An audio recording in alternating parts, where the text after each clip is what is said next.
ถินและบริวารออกจากศาลาธรรมมีกำหนดไปตามเส้นทาง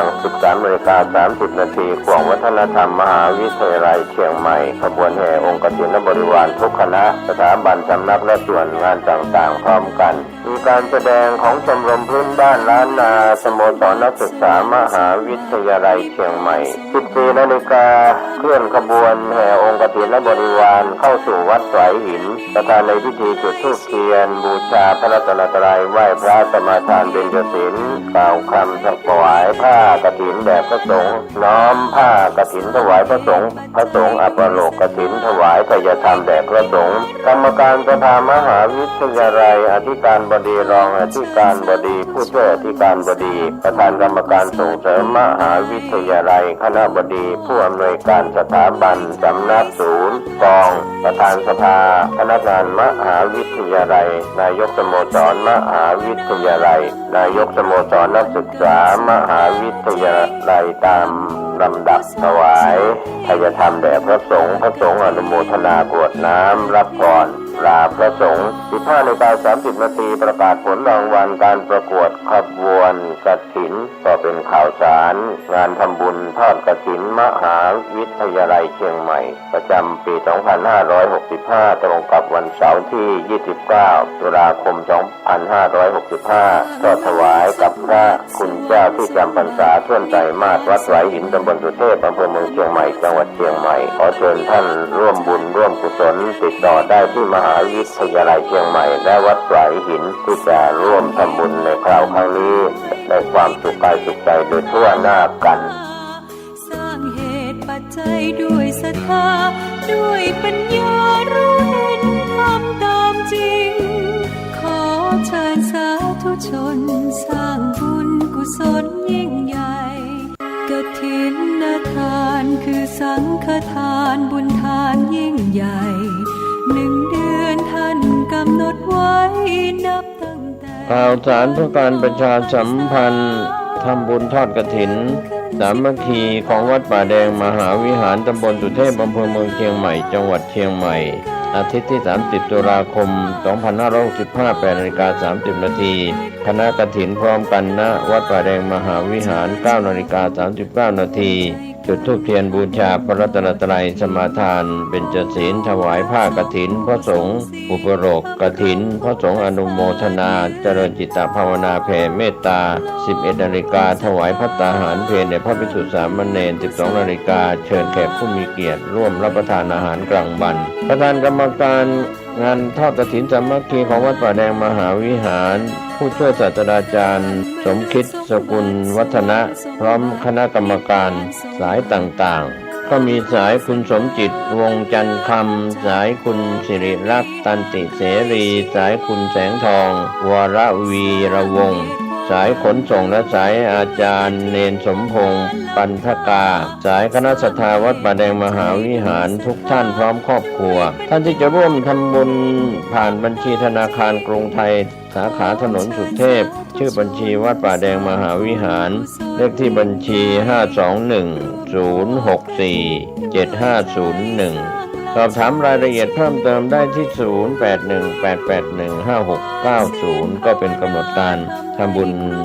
ทอดกฐินเป็นกฐินสามัคคีของวัดป่าแดงมหาวิหารตำบลสุเทพอำเภอเมืองเชียงใหม่จังหวัดเชียงใหม่วันอาทิตย์ที่ 30 ตุลาคม 2565ช่วงเช้า 9:39 นาทีเชิญท่านร่วมงานทำบุญทอดกฐินสามัคคีโดยพร้อมเพรียงกัน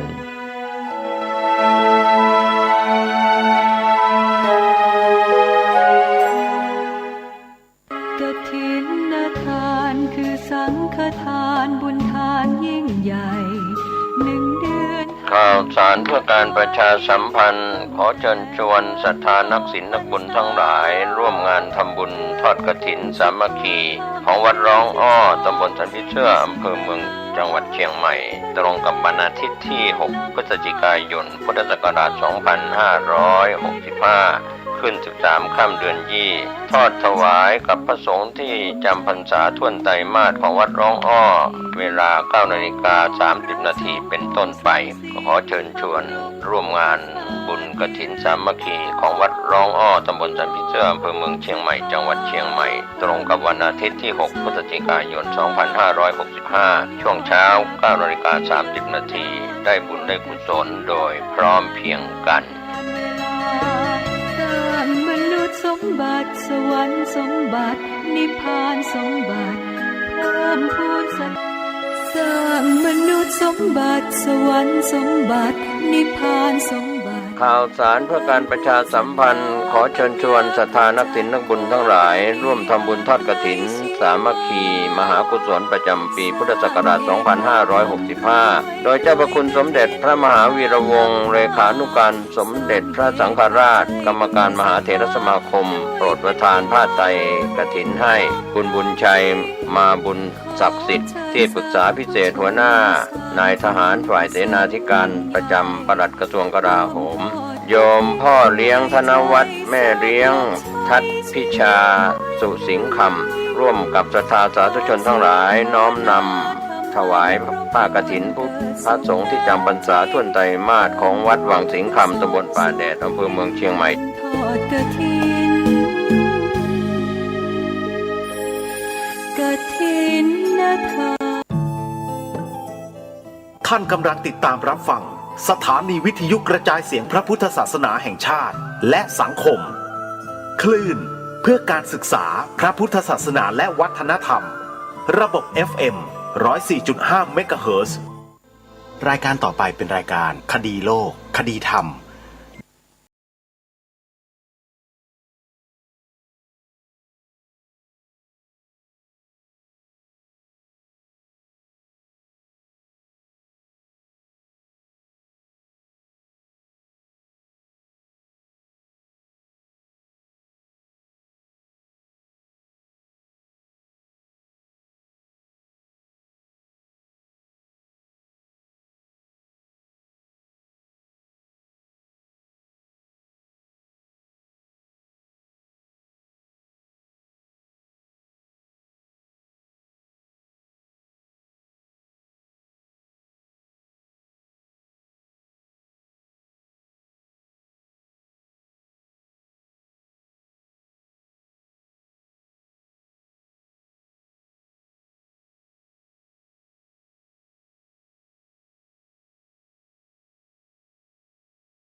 นี้ตรงกับวันอังคารที่ 25 ตุลาคม พระพุทธศักราช 2565 รายการคดีโลกคดีธรรมมาพบกับท่านผู้ฟังเป็นปกติทุกวันจันทร์ถึงวันศุกร์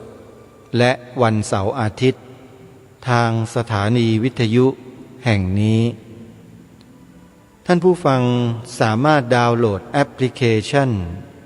วิทยุพุทธศาสนาทั่วไทยเพื่อติดตามรับฟังรายการนี้ได้ทุกวันแอปพลิเคชันวิทยุพุทธศาสนาทั่วไทยเป็นแอปพลิเคชันเดียวที่รวบรวมสถานีวิทยุพระพุทธศาสนาแห่งชาติในหลายๆจังหวัดทุกภูมิภาคของประเทศมารวมไว้ในที่เดียวกันเพื่ออำนวยความสะดวกในการฟังธรรมะของสาธุชนผู้สนใจท่านสาธุชนท่านใดก็ตามที่บอกให้ผู้อื่นดาวน์โหลดแอปพลิเคชันนี้ไปฟังธรรมะผู้ฟังท่านนั้นได้บุญเท่ากับว่าท่านได้ให้ธรรมะเป็นทานเพราะองค์สมเด็จพระสัมมาสัมพุทธเจ้าตรัสยืนยันไว้ว่าสัพพทานังธรรมทานังชินาติการให้ธรรมเป็นทานชนะการให้ทั้งปวง แอปพลิเคชันนี้มีธรรมะเป็นจำนวนมากเกือบ100%ที่จะมอบให้กับพวกเราและธรรมะนั้นเป็นธรรมะที่องค์สมเด็จพระสัมมาสัมพุทธเจ้าตรัสแสดงไว้เป็นเบื้องต้นครูบาอาจารย์ของเราพระเถรานุเถระท่านก็ได้ทำการศึกษาเรียนรู้ปฏิบัติตามธรรมะนั้นมาเป็นอย่างดีแล้วก็นำมาถ่ายทอดให้แก่พวกเรา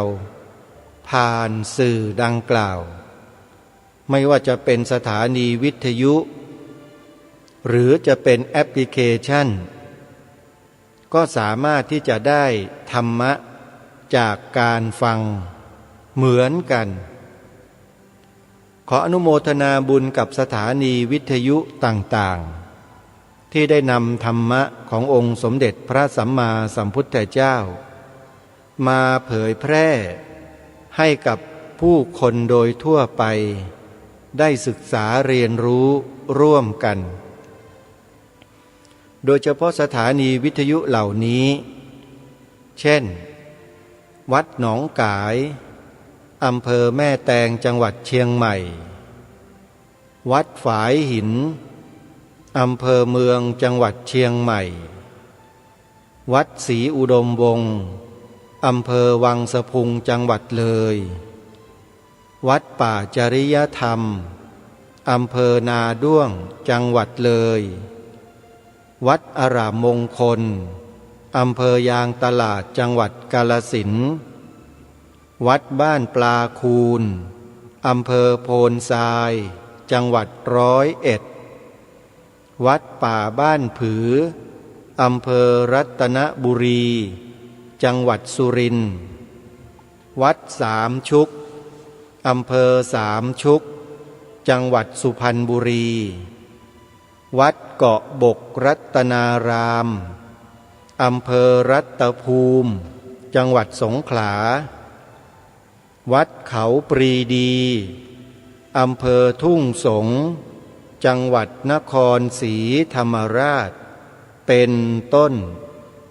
พร้อมด้วยเครือข่ายทั้งหมด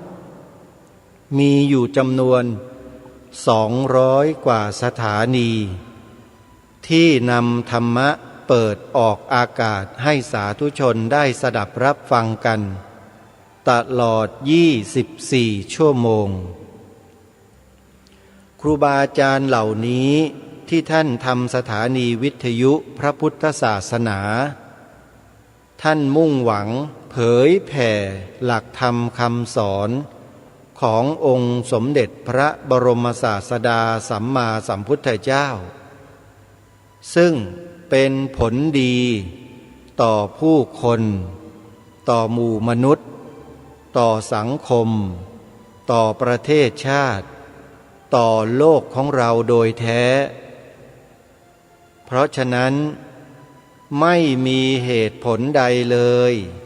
ที่เราจะปฏิเสธมีเหตุผลเดียวเท่านั้นที่ต้องยอมรับและต้องช่วยกันส่งเสริมซึ่งในวันที่29 30 ตุลาคมนี้ก็จะมีงานบุญกฐิน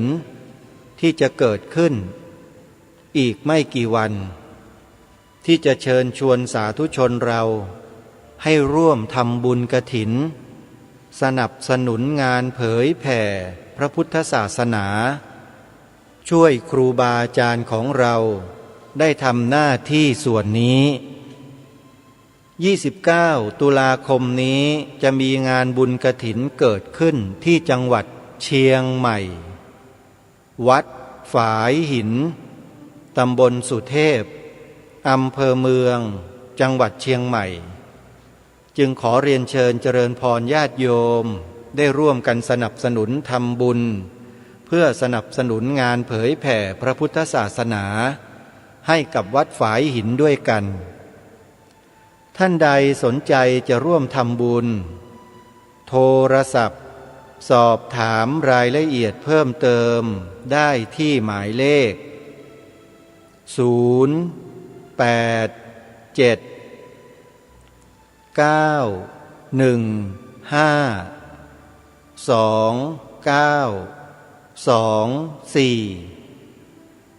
อนุโมทนาสาธุและอีกหลายๆวัดที่อยู่ในจังหวัดเชียงใหม่ก็จัดงานบุญกฐินในวันที่29-30นี้เช่นกันญาติโยมสาธุชนทราบที่ไหนก็ไปช่วยกันที่นั่นแต่ที่รายการประกาศให้ไปร่วมบุญกันที่วัดฝายหินนั้นเพราะวัดฝายหินเป็นวัดที่ส่งเสริมงานด้านการเผยแผ่พระพุทธศาสนาเป็นหลักซึ่งถ้าใครได้ไปทำบุญที่นี่ก็จะได้อานิสงส์แห่งบุญจากการเผยแผ่พระพุทธศาสนาโดยตรงจึงเชิญชวนไปทำกันที่นี่หรือที่อำเภอแม่แตงจังหวัดเชียงใหม่ก็เช่นเดียวกันก็เชิญชวนญาติโยมสนับสนุนทำบุญด้วยที่วัดหนองกายอำเภอแม่แตงจังหวัดเชียงใหม่ก็เป็นวัดทำงานเผยแผ่พระพุทธศาสนาเช่นเดียวกันแต่อยู่ต่างอำเภอกันเท่านั้นเองญาติโยมก็อย่าลืมนะฮะ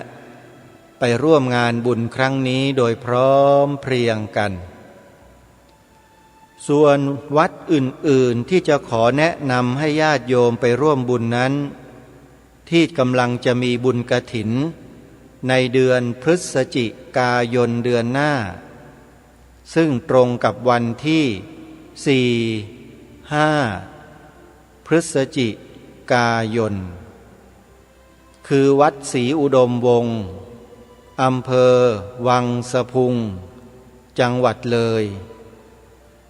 วัดนี้ก็เป็นวัดเผยแผ่พระพุทธศาสนาหลายมิติไม่ว่าจะเป็นมิติของการเผยแผ่ทางด้านสื่อวิทยุสื่อโซเชียลเน็ตเวิร์กสื่อทางการบรรยายให้ความรู้อบรมศีลธรรมคุณธรรมเข้าค่ายต่างๆที่วัดนี้ก็ทำเป็นประจำวันที่ 4-5 พฤศจิกายนนี้ใครที่ทราบข่าวก็อย่าลืมไปร่วมบุญกฐินที่วัดศรีอุดมวงศ์อำเภอวังสะพุง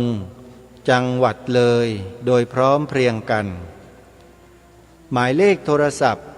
ที่ญาติโยมจะโทรศัพท์สอบถามในเบื้องต้นที่วัดศรีอุดมวงศ์ก็หมายเลข089-840-4968วัดต่อไปจัดทอดกฐินใกล้ๆกันคือวันที่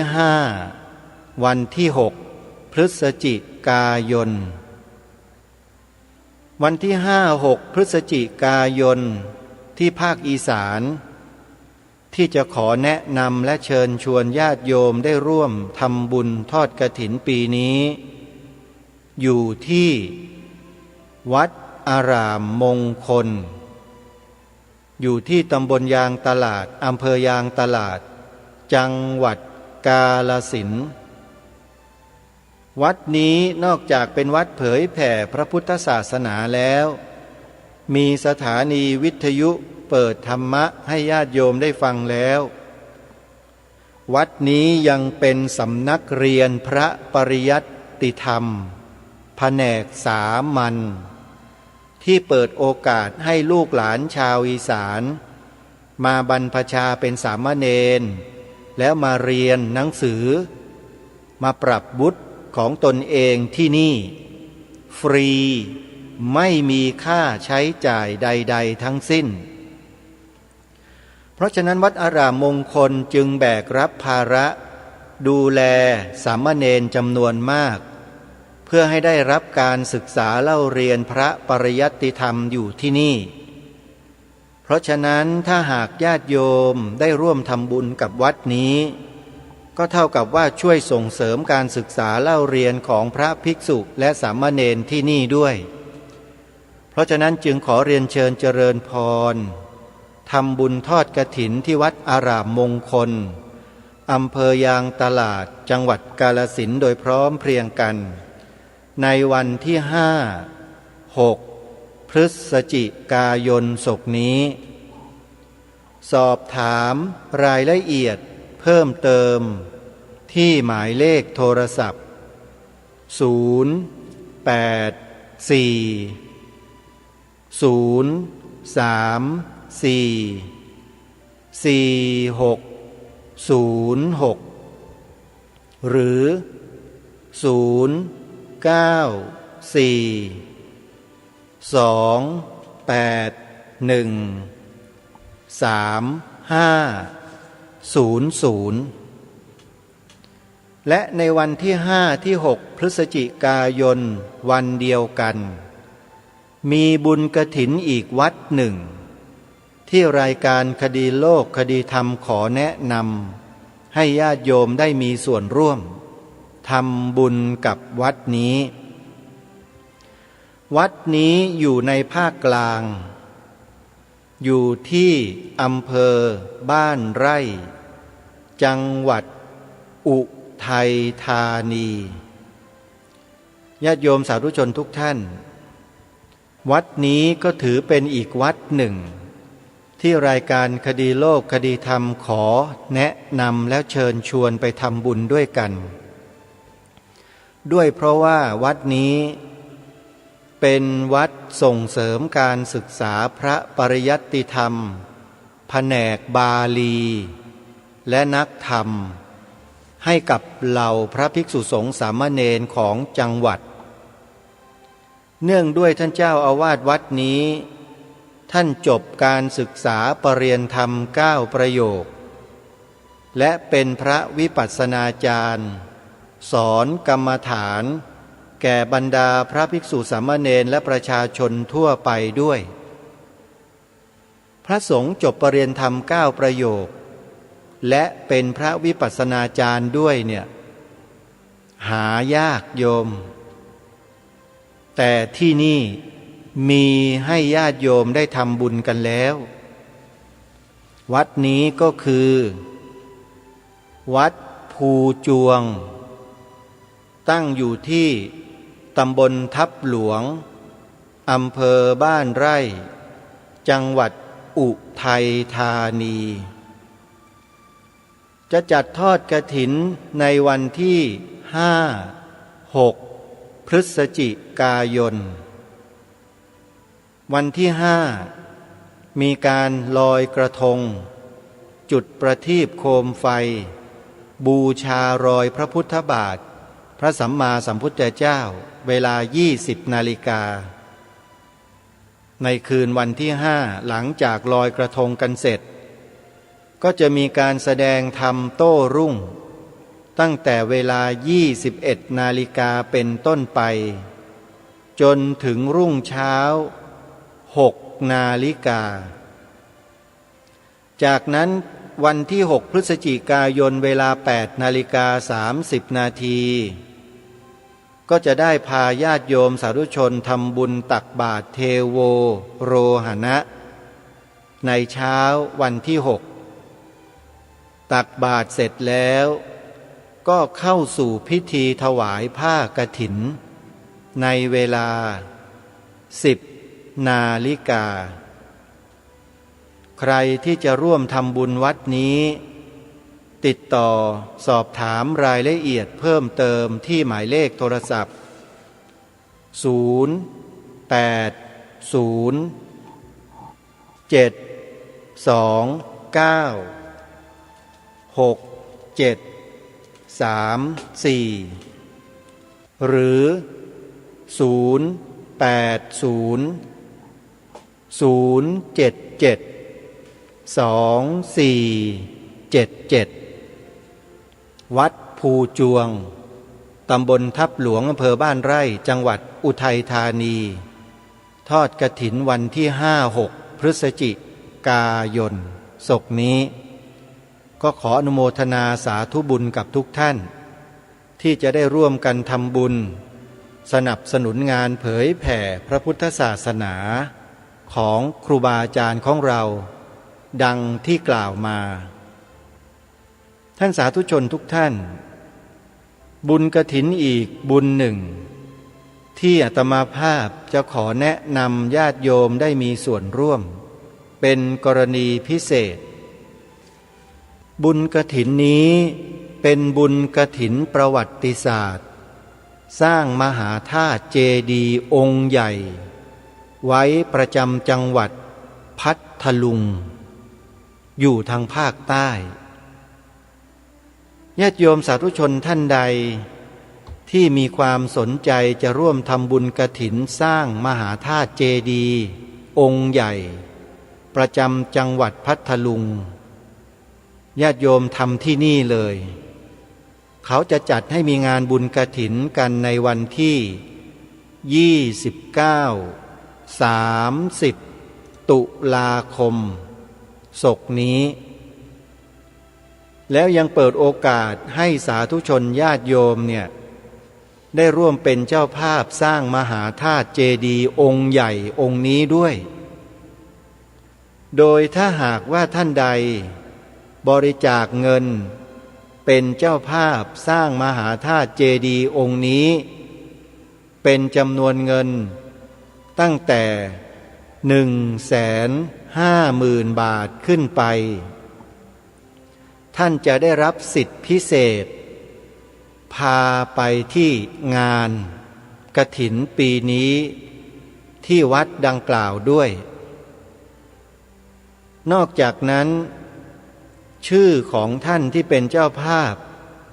จะถูกจารึกไว้ภายในองค์พระเจดีย์องค์นี้ไปตลอดกาลแล้วยังไม่ใช่แค่นั้นท่านยังได้รับเหรียญที่ระลึกที่เป็นการจัดสร้างมหาธาตุเจดีย์พัทลุงองค์นี้เป็นพิเศษรุ่นสุริยเทพและเท้ามหาราชทั้งสี่เป็นเหรียญเนื้อทองคำแท้ๆหนักเกือบ2 บาทเป็นของสัมมนาคุณที่ระลึกในการร่วมเป็นเจ้าภาพสร้างมหาธาตุเจดีย์องค์นี้ด้วยโยมวัดนี้ก็คือวัดอินทราวาสอยู่ที่อำเภอเมืองจังหวัดพัทลุงท่านใดที่จะร่วมบุญนะโยมนะก็สามารถที่จะโทรศัพท์ติดต่อสอบถามรายละเอียดโดยตรงที่หมายเลข095-962-4829เป็นหมายเลขโทรศัพท์โดยตรงที่วัดอินทราวาสหรือจะร่วมทำบุญตามจำนวนกำลังศรัทธาของเราและขอรับเหรียญที่ระลึกเนื้อทองแดงเนื้อเงินเนื้ออัลปาก้าเนื้อนิกเกิลเนื้ออะไรต่างๆที่ทางวัดได้จัดสร้างขึ้นมาเป็นของที่ระลึกเพื่อเป็นของกำนันในการร่วมเป็นเจ้าภาพครั้งนี้ก็ได้โยมไม่ได้หมายความว่าเราจะต้องทำเป็นหมื่นเป็นแสนไม่จำเป็นทำตามจำนวนที่กำหนดเพื่อที่จะได้รับเหรียญที่ระลึกในการสร้างมหาธาตุเจดีย์องค์นี้ท่านทำได้กันทุกคนโทรศัพท์สอบถามได้นะโยมนะที่หมายเลข095-962-4829นี่คืองานบุญกฐินที่ทางรายการแนะนำแล้วก็เชิญชวนสาธุชนได้มีส่วนร่วมด้วยกันทีนี้บุญกฐินที่ยังเหลืออยู่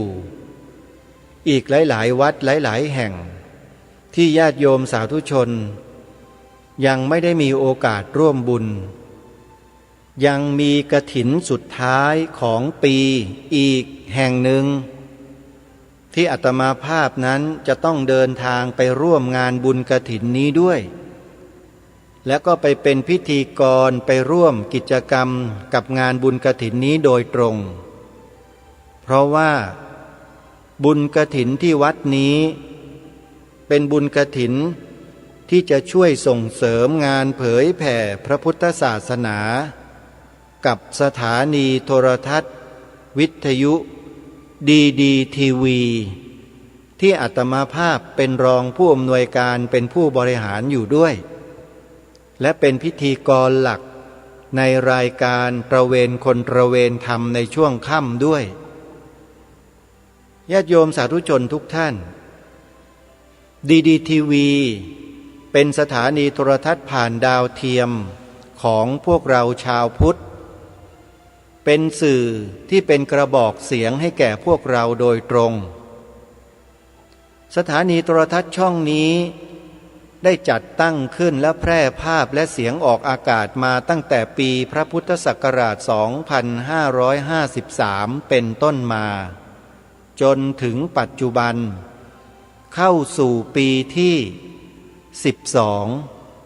12 การทำงานของสื่อโทรทัศน์ช่องนี้ไม่มีสปอนเซอร์ที่ไหนหรือหน่วยงานใดทั้งทางภาครัฐภาคเอกชนแม้แต่คณะสงฆ์สนับสนุนงบประมาณให้เลยคือไม่มีหน่วยงานไหนสนับสนุนงบประมาณให้เลยแล้วที่ตั้งอยู่มาได้ดำเนินกิจการมาได้ถึง12 ปีนี้เนี่ยอยู่มาได้ด้วยเงินบริจาคล้วนๆแต่ได้ไม่เต็มทั้งหมดเป็นหนี้เป็นสินทุกปีและยิ่งปีนี้ยิ่งหนักช่วงโควิดระบาด3 ปีเนี่ยไม่มีรายได้เป็นกอบเป็นกำเข้ามาใช้จ่ายเป็นค่าเช่าสัญญาณดาวเทียมให้กับผู้ประกอบการเลยแล้วก็ติดหนี้ติดสินอยู่ปีนี้มีโอกาสจัดงานบุญกฐินแล้วก็จะให้พวกเราได้มีส่วนร่วมทำบุญสนับสนุนงานเผยแผ่ธรรมกับสถานีโทรทัศน์ดีทีวีช่องนี้ร่วมกันจึงขอเรียนเชิญเจริญพรญาติโยมพุทธบริษัทของเราทุกท่านมีส่วนร่วมสนับสนุนด้วยกันโดยดีทีวีร่วมกับวัดสามชุกอำเภอสามชุกจังหวัดสุพรรณบุรี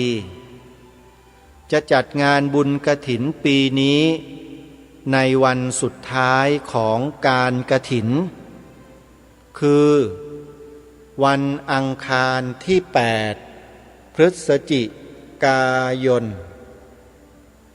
วันอังคารที่8พฤศจิกายนวันขึ้น15 ค่ำเดือน12วันลอยกระทงเป็นวันทอดกฐินวันสุดท้ายของปีโยมใครที่จะเดินทางไปร่วมงานด้วยตนเองก็ขอแสดงความยินดีเป็นอย่างยิ่งเพราะท่านจะได้พบกับบรรยากาศของงานบุญกฐินปีนี้อย่างยิ่งใหญ่และก็มีผู้คนมาร่วมงานกันเป็นจำนวนมากแล้วงานบุญครั้งนี้ญาติโยมก็จะได้สัมผัสสถานที่จัดงานแห่งใหม่ที่เพิ่งจะได้ทำการก่อสร้างและตกแต่งภายในแล้วเสร็จสวยงามยิ่งกว่าปีที่แล้วผิดหูผิดตากันเลยทีเดียวท่านสาธุชนทุกท่านใครที่จะร่วมทำบุญกฐินกับสถานีโทรทัศน์ดีทีวีและวัดสามชุกในปีนี้ขอเรียนเชิญเดินทางไปร่วมงานบุญด้วยกันโยมที่วัดสามชุก อำเภอสามชุกจังหวัดสุพรรณบุรีอยู่ไม่ห่างจากกรุงเทพมหานครถ้าหากท่านใดจะร่วมเดินทางไปกับสถานีโทรทัศน์ดีทีวีนะโยมนะใครที่ฟังรายการอยู่ในกรุงเทพมหานครตอนนี้โยมลองโทรศัพท์ไปสอบถามเจ้าหน้าที่ของดีทีวีดูนะว่าจัดรถให้เดินทางไปในงานนี้ได้หรือไม่โทรไปที่หมายเลขโทรศัพท์02-219-5154หรือ02-219-5157ถึง8และหมายเลขโทรศัพท์มือถือ2หมายเลข098-341-5730ถึง1ร่วมบุญกฐินกับดีทีวีที่วัดสามชุกในวันที่8พฤศจิกายนศกนี้ขอเรียนเชิญทุกท่านไปร่วมงานโดยพร้อมเพรียงกันเอาล่ะท่านสาธุชนทั้งหลายประชาสัมพันธ์งานบุญกฐินให้กับครูบาอาจารย์ของเราให้กับสื่อของเราไปจนกระทั่งจบแล้วก็ยังเหลือเนื้อหาของรายการในวันนี้ที่จะนำมาให้ท่านสาธุชนได้สดับรับฟังกันในช่วงท้ายของรายการก็คงจะปรารภถึงเนื้อหาที่ผ่านๆมาเพื่อเป็นการสร้างความเข้าใจในเบื้องต้นให้กับสาธุชนได้เข้าใจร่วมกันว่าที่รายการคดีโลกคดีธรรมได้นำข่าวสารนำข้อมูลต่างๆมาเปิดออกอากาศให้พวกเราชาวพุทธได้สดับรับฟังกันนั้นเนื่องจากข่าวเหล่านั้นข้อมูลเหล่านั้นเป็นที่น่าสนใจของผู้คนในสังคมโดยเฉพาะสังคมชาวพุทธของเราถึงแม้ว่าจะไม่ได้กระจายไปสู่วงกว้างด้วยสื่อหลักที่มีผู้คนติดตามรับชมกันเป็นจำนวนมากก็ตามแต่สื่อโซเชียลเน็ตเวิร์กที่เป็น Facebook ก็ดีที่เป็น YouTube ก็ดีก็มีผู้คนติดตามรับชมกันเป็นจำนวนไม่น้อยทีเดียวรายการคดีโลกคดีธรรมเห็นว่าถ้าเราปล่อยโอกาสเหล่านี้ไปโดยที่ชาวพุทธในประเทศไทยเราไม่รู้มันก็น่าเสียดายในฐานะที่อาตมาภาพเป็นสื่อทางพระพุทธศาสนามีข่าวสารสำคัญอะไรแล้วไม่นำมาเสนอเนี่ยอาตมารู้สึกว่าเสียโอกาสอย่างร้ายแรงที่สุดจึงได้นำข่าวสารข้อมูลบางอย่างที่พวกเราชาวพุทธยังไม่เคยรู้มาก่อนให้พวกเราได้รู้ได้ทราบได้เข้าใจถึงความรู้สึกนึกคิดของคนในสังคมร่วมกันเพราะข่าวสารในลักษณะเช่นนี้เนี่ยมันมีผลกระทบทางด้านจิตใจความรู้สึกนึกคิดของผู้คนที่ได้ยินที่ได้ฟังเพราะมันเป็นเรื่องราวเกี่ยวกับศาสนาไม่ว่าจะเป็นเรื่องของตราสัญลักษณ์ของพี่น้องมุสลิมที่มีคนกลุ่มหนึ่งได้แอบอ้างขึ้นมา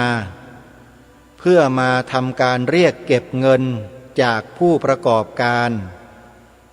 แล้วก็ไปเขียนระเบียบเขียนกฎกติกาว่าภาครัฐห้ามตรวจสอบภาครัฐเก็บภาษีไม่ได้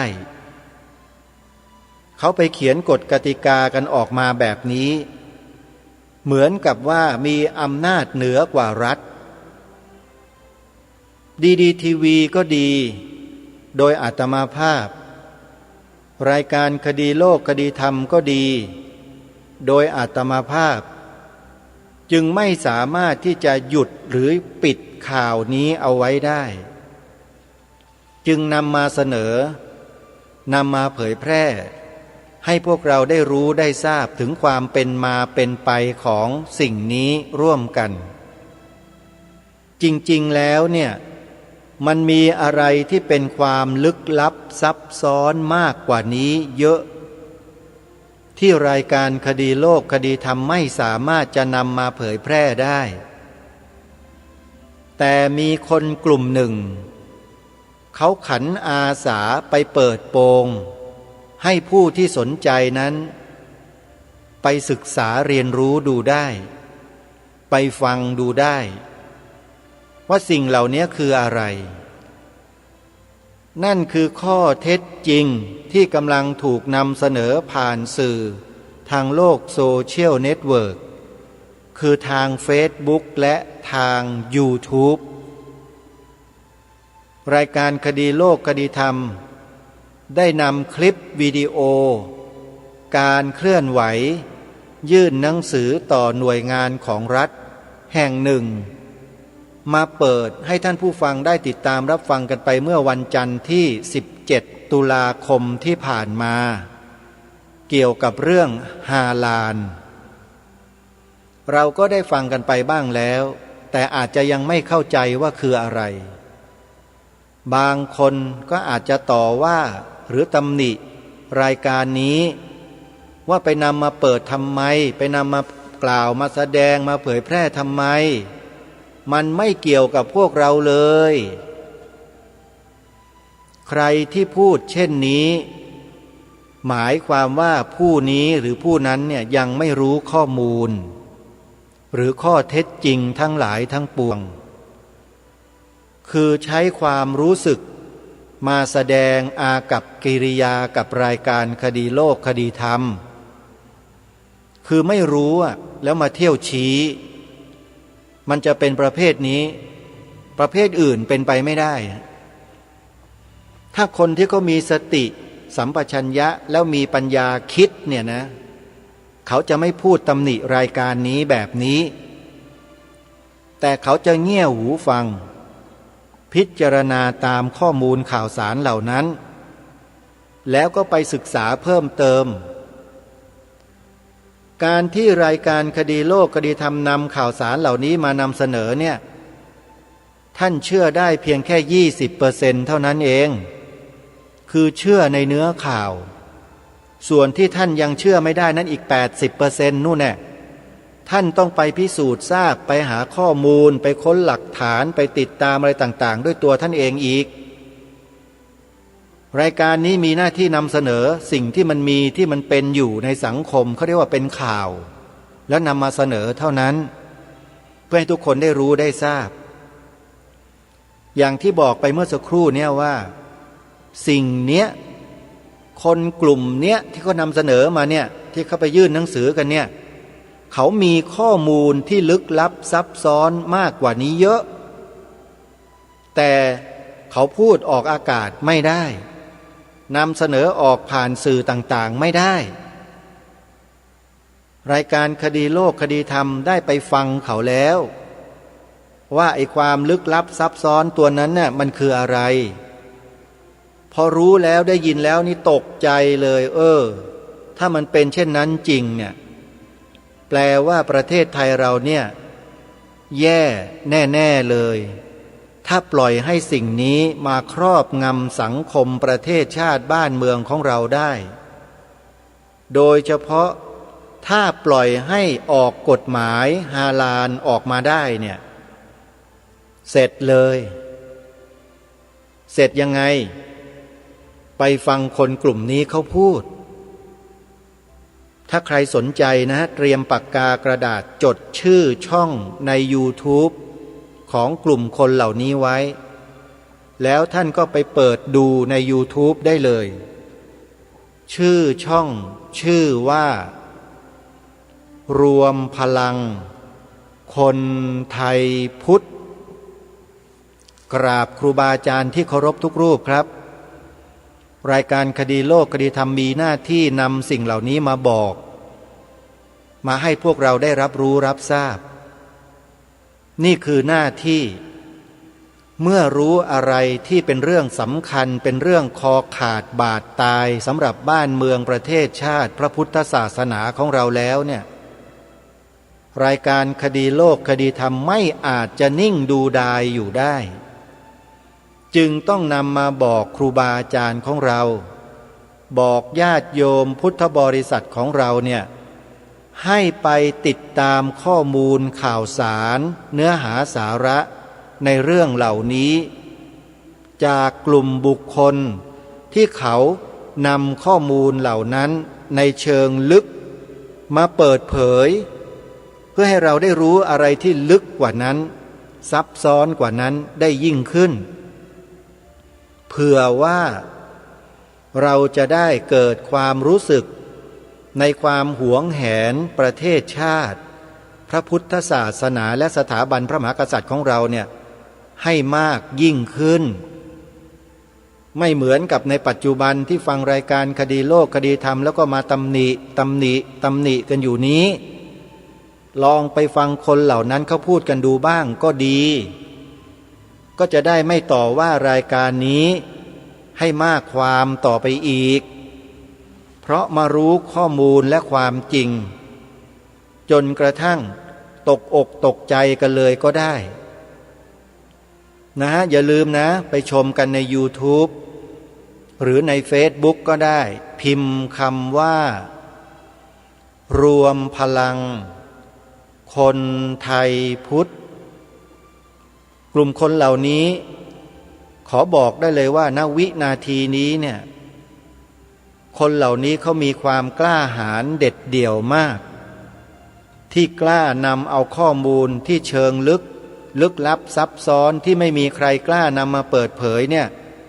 เอามาเปิดเผยให้สังคมได้รู้กันอาตมาภาพได้ยินได้ฟังได้เห็นได้รู้ได้ดูข้อมูลแล้วจึงตัดสินใจนำมาบอกให้พวกเราได้ไปดูด้วยกันไปดูนะฮะไปพิจารณาไม่ได้ให้ไปเชื่อนะโยมเดี๋ยวจะหาว่ารายการนี้ชี้นำไม่ได้ชี้นำแต่แนะนำให้ไปฟังให้ไปดูด้วยกันแล้วเราจะได้รู้ว่าสิ่งที่เขาเหล่านั้นนำมาเผยแพร่นำมาเปิดเผยนั้นเป็นจริงหรือเป็นเท็จเราตัดสินใจกันเองรายการคดีโลกคดีธรรมทำหน้าที่ได้เพียงเท่านี้มาบอกให้ทุกท่านได้ไปดูกันไปฟังกันนะฮะนี่ก็เป็นข้อมูลในเบื้องต้น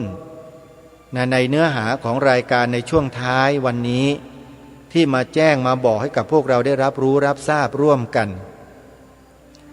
อย่าลืมนะบุญกฐินที่ได้แนะนำที่ได้บอกกล่าวให้พวกเราได้ไปร่วมกันเราก็ช่วยครูบาอาจารย์ของเรานะโยมนะส่วนรายการคดีโลกคดีธรรมนั้นอาตมาภาพไม่มีวัดไม่มีสำนักสงฆ์ไม่มีอะไรกับใครทั้งนั้นมีแต่ที่ดินว่างเปล่าปลูกป่าปลูกต้นไม้ส่วนตัวแต่ถ้าหากโยมจะช่วยสนับสนุนการปลูกป่ากับอาตมาภาพก็ยินดีนะโยมนะแต่อาตมาภาพพูดเรี่ยไรมากๆไม่ได้เดี๋ยวจะเสียสัจจะปีหนึ่งพูดครั้งเดียวหรือไม่เกิน3 ครั้ง365 วันเนี่ยโยมอาตมาภาพพูดแบบเต็มที่เนี่ยได้แค่ไม่เกิน3 วันตามสัจจะวาจาที่ว่าไว้อธิษฐานจิตไว้เพราะชาตินี้อธิษฐานจิตแล้วว่าจะไม่ทำอะไรให้กับตัวเองแต่จะมุ่งทำให้แก่ผู้อื่นทำให้แก่ส่วนรวมเป็นหลัก แต่ถ้ามีญาติโยมที่มีบุญมีบารมีเขาเรียกว่าบุญสัมพันธ์ที่เคยร่วมเคยสร้างกันมาแต่อดีตเขาก็จะเข้ามาช่วยอาตมาภาพเองโดยที่อาตมาภาพไม่ต้องไปร้องขอไม่ต้องไปเชื้อเชิญอะไรมากมายเพียงแค่บอกสั้นๆบอกเพียงเล็กๆน้อยๆเท่านั้นถ้าบุญสัมพันธ์กันเขาก็ช่วยอย่างคุณโยมแม่บุษราละเอียดมากแม่ปุ๋ยโยมพี่มรีสุมมาศโยมแม่อัมพาอัศวพัฒน์โยมแม่กาญจนีคงสิริไพศาลโยมแม่มะเฟืองอุตตมะเวทินเป็นต้นหรือแม้แต่คณะจิตอาสาอย่างโยมพ่อสมศักดิ์วันดีโยมชลิตาธรรมกลางโยมองค์อาจธรรมกลางโยมแม่สุภาพสุขสมนิรันดรโยมป้ามณีรัตน์อิสระภักดีพร้อมด้วยครอบครัวอันนี้ช่วยทั้งครอบครัวเลยโยมป้ามณีรัตน์เนี่ยเรียกว่ายกครอบครัวช่วยอาตมาภาพมาโดยตลอดในหลายๆเรื่องต้องขอยกย่องเป็นพิเศษป้ามณีรัตน์อิสระภักดีแล้วก็อีกหลายๆท่านที่ไม่ได้เอ่ยนามจำนวนมากท่านไม่มีปัจจัยไม่มีเงินท่านก็ช่วยด้วยแรงด้วยการสนับสนุนบอกกล่าวผู้อื่นให้ช่วยอาตมาภาพในการปลูกป่าบนพื้นที่เล็กๆอยู่ที่อำเภอจอมพระจังหวัดสุรินทร์ถ้าใครต้องการจะเข้าไปเยี่ยมไปชมเว็บไซต์ถ้าต้องการเข้าไปชมนะโยมนะกดเข้าไปดูในแผนที่ Google ได้เลย Google Map พิมพ์ชื่อสถานที่ว่าสวนป่าสามัคคีธรรมตำบลบ้านผืออำเภอจอมพระจังหวัดสุรินทร์อาตมาภาพมีความฝันว่าต้องการจะปลูกป่าให้เพิ่มขึ้นมากที่สุดถ้ามีญาติโยมเศรษฐีใจบุญนายทุนใจดีจะถวายปัจจัยซื้อที่ดินเพิ่มข้างๆที่ติดกับสวนป่าสามัคคีทำให้เนี่ยก็คงเป็นบุญอย่างยิ่งทั้งของญาติโยมผู้นั้นด้วยและของอาตมาภาพด้วยเพราะต้องการสร้างผืนป่ากลับมาเพื่อต้อนรับเทวดาสัมมาทิฏฐิให้กลับลงมาอยู่บนผืนแผ่นดินไทยของเราให้เพิ่มขึ้นมากขึ้นต้นไม้เนี่ยเป็นที่อยู่ของเทวดานะโยมการร่วมส่งเสริมปลูกป่าปลูกต้นไม้เท่ากับการสร้างวิมานให้กับเทวดาโอ้ยบุญมหาศาลเลยโยมใครที่จะร่วมบุญก็ยินดีนะโยมนะโยมก็ติดต่อเข้ามาเข้าไปดูในแผนที่อิเล็กทรอนิกส์ Google Map แล้วพิมพ์คำว่าสวนป่าสามัคคีธรรมหรือจะพิมพ์เข้าไปใน Facebook ใน YouTube ใน Google ได้ทั้งหมดเลยเข้าไปดูรายละเอียดและข้อมูลในนั้นนะโยมนะเหลือบดูเวลาหมดแล้วญาติโยมวันนี้เวลาของรายการหมดอาตมาภาพต้องขอสมมุติยุติรายการไว้แต่เพียงเท่านี้ก่อนนะโยมนะพบกันใหม่ในวันต่อไปขอความสุขความสวัสดีในธรรมแห่งองค์สมเด็จพระบรมศาสดาสัมมาสัมพุทธเจ้าจงปรากฏเกิดมีขึ้นในจิตใจของท่านผู้ฟังทุกท่านทุกคนเทินขอเจริญพรกล้าคิดก็ต้องกล้าทำอย่ากลัวถ้าทำความดีเป็นศึกษาปัญหาให้ทันท่วงทีเมืองไทยจะพัฒนากว่านี้รายการดีๆคดีโลกคดีธรรมขอรำพันบรรยายความคิด เครื่องหมายแห่งสีทั้งสามงามถนัดขาวคือบ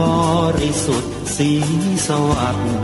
หมายพระไตรรัตน์และธรรมะคุ้มจิตไทยแดงคือโลหิตเราใสซึ่งยอมสละได้เพื่อรักษาชาติศาสนา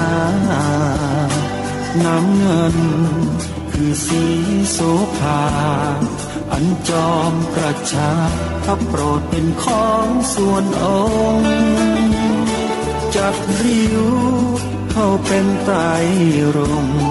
จึงเป็นสีธงที่รักแห่งเราชาวไทยทหารอวตารนำไปยงยุทธวิชัยวิชิตก็ชูเกียรติสยามประเทศไทยที่เจริญมั่นคงมาได้จนถึงทุกวันนี้มิได้เกิดขึ้นจากความหวาดกลัวอย่างพลาดเขลาแต่บรรพบุรุษไทยของเราทุกยุคทุกสมัยล้วนแต่มีความกล้าหาญและชาญฉลาดปกป้องเอกราชสร้างชาติให้เกิดความมั่นคงโดยมีธงแห่งพระไตรรัตน์เป็นเครื่องนำชัยจึงเป็นที่มาที่ไปของรายการคดีโลกคดีธรรมกล้าคิดก็ต้องกล้าทำอย่ากลัวถ้าทำความดีเร่งศึกษาปัญหาให้ทันท่วงทีเมืองไทยจะพัฒนากว่านี้รายการดีๆคดีโลกคดีธรรมรายการดีๆคดีโลกคดีธรรม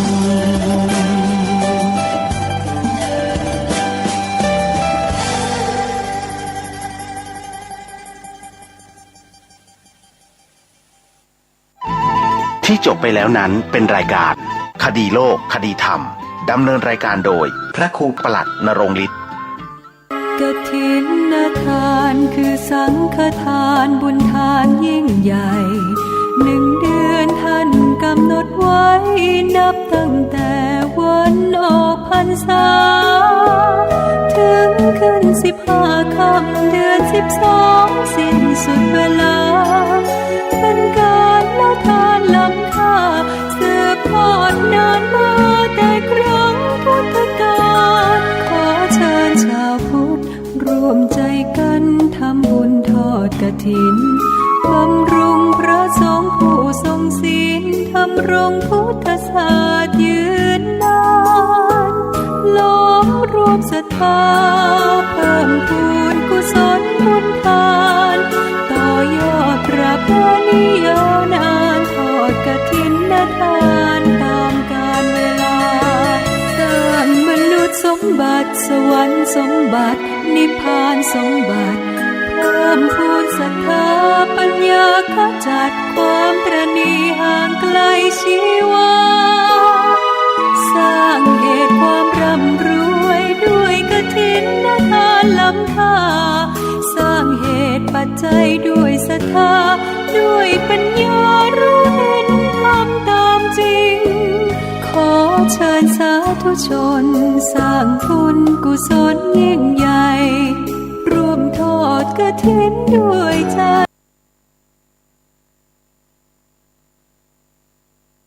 ท่านกำลังรับฟังสถานีวิทยุสาธารณะจังหวัดเชียงใหม่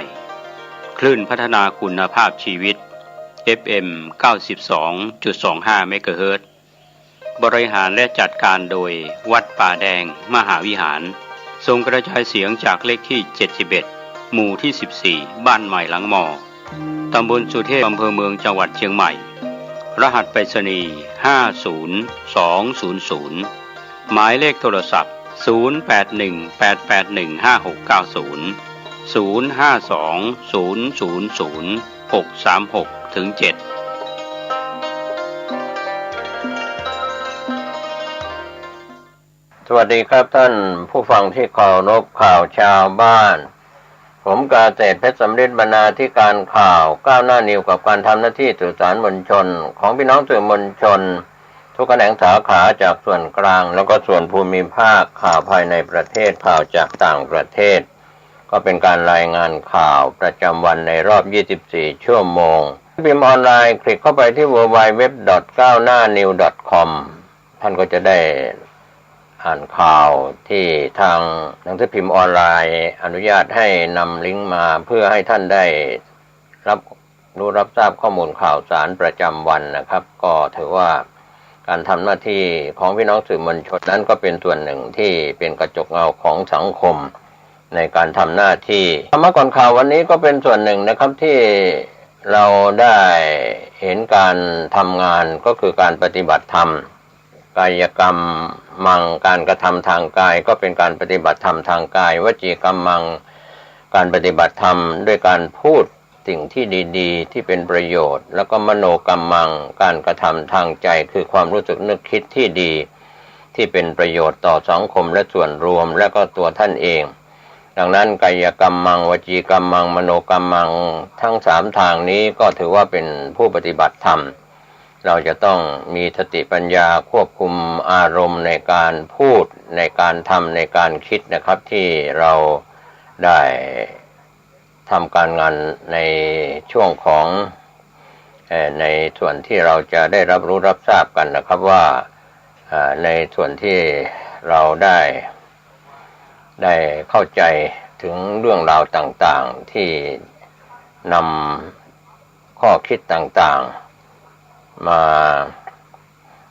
ในส่วนที่เราจะได้รับรู้รับทราบกันในช่วงของข่าวสาร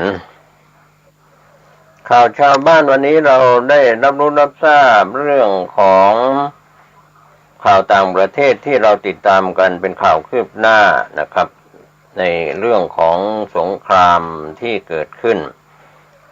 ที่ทางผู้จัดการออนไลน์ได้รายงานข่าวนี้กันเข้ามานะครับมีเรื่องราวที่น่าสนใจก็โปรดใช้วิจารณญาณในการรับข้อมูลนะครับของข่าวต่างประเทศจากพี่น้องสื่อมวลชนไทยรายงานกันเข้ามาวันนี้จากผู้จัดการออนไลน์25 ตุลาคมก็มีการกล่าวหากันไปมาระหว่างสหรัฐกับรัสเซียเตือนเจอดีแน่หากใช้ระเบิดกัมมันตรังสีหรืออาวุธนิวเคลียร์นะครับรัสเซียจะเจอกับผลสนองหากใช้สิ่งที่เรียกว่าระเบิดกัมมันตรังสีหรืออาวุธนิวเคลียร์อื่นๆจากคำเตือนของเน็ตไพรโฆษกกระทรวงการต่างประเทศสหรัฐเมื่อวันจันทร์ที่ 24 ตุลาคมที่ผ่านมาเมื่อวานนี้ว่าความเคลื่อนไหวตอบโต้คำกล่าวหาของมอสโก1 วันก่อนหน้านี้ที่หาว่าเคียฟกำลังเตรียมการใช้ระเบิดกัมมันตรังสีในความขัดแย้งกับรัสเซียวอชิงตันและประเทศตะวันตกอื่นๆกล่าวหาประธานาธิบดีวลาดิมีร์ปูตินแห่งรัสเซียกำลังวางแผนยกระดับความเคลื่อนไหวในยูเครนบนคำกล่าวอ้างที่ว่าเคียฟเตรียมใช้ระเบิดกัมมันตรังสีระเบิดซึ่งมีวัตถุนิวเคลียร์เจือปนอยู่แน่นอนจะเป็นอีกหนึ่งตัวอย่างความป่าเถื่อนของประธานาธิบดีปูตินหากว่าเขาใช้ในสิ่งที่เรียกว่าระเบิดกัมมันตรังสีมันจะมีผลสนองสำหรับรัสเซียไม่ว่าพวกเขาใช้ระเบิดกัมมันตรังสีหรือระเบิดนิวเคลียร์เรามีความชัดเจนในเรื่องนี้เป็นอย่างดีไพรบอกกับผู้สื่อข่าวไพรยังระบุว่าเป็นเรื่องสำคัญที่ทางมอสโกต้องรู้ถึงลักษณะหนักหน่วงของผลสนองที่จะเกิดขึ้นกับประเทศของพวกเขาหากว่ารัสเซียใช้อาวุธนิวเคลียร์โฆษกกระทรวงการต่างประเทศสหรัฐกล่าวว่าอเมริกายังไม่เห็นสิ่งใดบ่งชี้ว่ารัสเซียกำลังเตรียมการใช้อาวุธนิวเคลียร์แต่ความกังวลเกี่ยวกับความเป็นไปได้ของการใช้ระเบิดกัมมันตรังสีโหมกระพือขึ้นจากคำพูดของพวกเจ้าหน้าที่รัสเซียที่ออกมาเตือนว่ายูเครนกำลังเตรียมการใช้ระเบิดดังกล่าวเขาบอกว่าสหรัฐยังไม่เห็นเหตุผลใดๆที่ต้องเปลี่ยนแปลงยุทธศาสตร์ด้านนิวเคลียร์ของประเทศด้วยกองกำลังยูเครนกำลังลุกคืบเข้าสู่แคว้นยุทธศาสตร์เคียร์ซอนที่อยู่ภายใต้การยึดครองของรัสเซีย เจ้าหน้าที่ระดับสูงของมอสโกพูดคุยทางโทรศัพท์กับเจ้าหน้าที่ระดับสูงของตะวันตกเมื่อวันอาทิตย์ที่ 23 ตุลาคมที่ผ่านมาว่าแล้วก็วันจันทร์ที่ 24 ตุลาคมที่ผ่านมาทั้ง2 วันบอกกับพวกว่ารัสเซียสงสัยยูเครนกำลังวางแผนใช้สิ่งที่เรียกว่าระเบิดกัมมันตรังสีในความขัดแย้งกับมอสโกประธานาธิบดีโวโรดิมีเซเลนสกีแห่งยูเครนก็ตอบโต้กล่าวว่าฝ่ายรัสเซียเองที่กำลังวางแผนโจมตีดังกล่าวโทษยูเครนในขณะที่ตะวันตกก็ปฏิเสธคำกล่าวของรัสเซียว่าเป็นข้ออ้างของการยกระดับความยืดเยื้อมานานกว่า8 เดือนก็เริ่มขึ้นจากการที่กองกำลังรัสเซียยกพลรุกรานประเทศเพื่อนบ้านอย่างยูเครนในเดือนกุมภาพันธ์ที่ผ่านมารัสเซียมีความตั้งใจหยิบยกประเด็นนี้เข้าสู่ที่ประชุมของคณะมนตรีความมั่นคงแห่งสหประชาชาติเมื่อวันอังคารที่ 25 ตุลาคมก็คือวันนี้ท่ามกลางคำกล่าวหาของพวกเขาที่ว่ายูเครนกำลังวางแผนโจมตีด้วยระเบิดกัมมันตรังสีและเรียกร้องให้อันโตนิโอ กูเตเรสเลขาธิการแห่งสหประชาชาติทำทุกอย่างเท่าที่จะทำได้ป้องกันไม่ให้อาชญากรรมอันชั่วช้านี้เกิดขึ้นเราจะมองการใช้ระเบิดกัมมันตรังสีของรัฐบาลว่าเป็นการก่อการร้ายทางนิวเคลียร์ว่าซิรีเนเบนเซียเอกอัครราชทูตรัสเซียประจำสหประชาชาติกล่าวเขียนไว้ในจดหมายที่ส่งถึงกูเตเรสและคณะมนตรีความมั่นคงแห่งสหประชาชาติเมื่อวันจันทร์ที่ 24 ตุลาคมที่ผ่านมาว่าเราเรียกร้องบรรดาประเทศตะวันตกให้ใช้อิทธิพลของพวกเขากดดันรัฐบาลในเคียฟให้ละทิ้งแผนอันตรายที่คุกคามสันติภาพและความมั่นคงระหว่างประเทศเข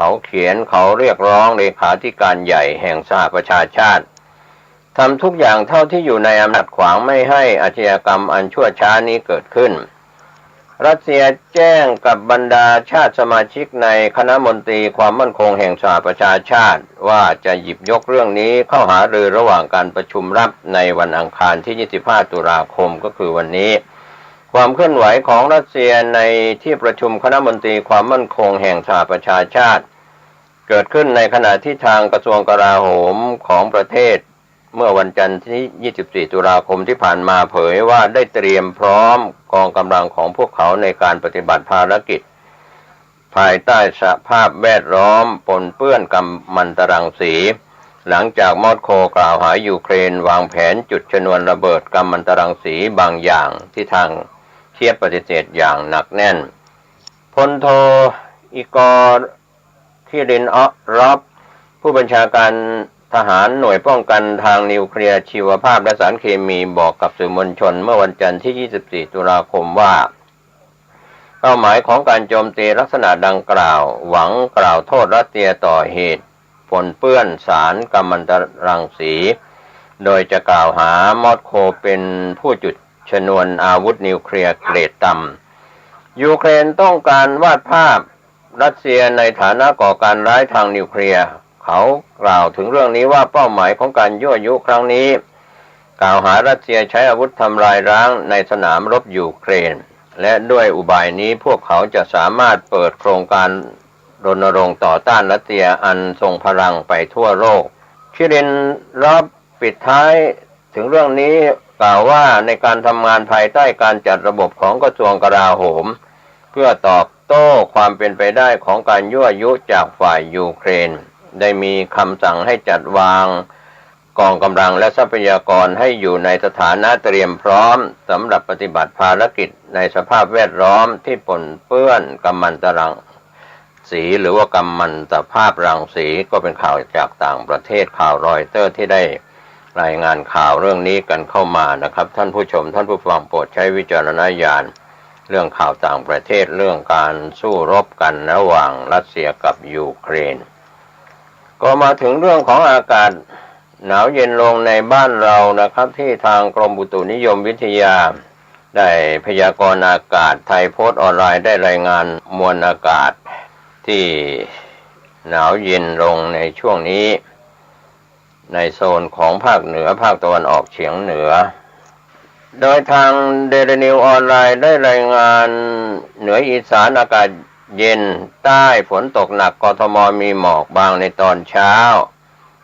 กรมอุตุนิยมวิทยาพยากรณ์อากาศนะครับบริเวณความกดอากาศสูงหรือมวลอากาศเย็นกำลังอ่อนจากประเทศจีนปกคลุมประเทศไทยตอนบนและทะเลจีนใต้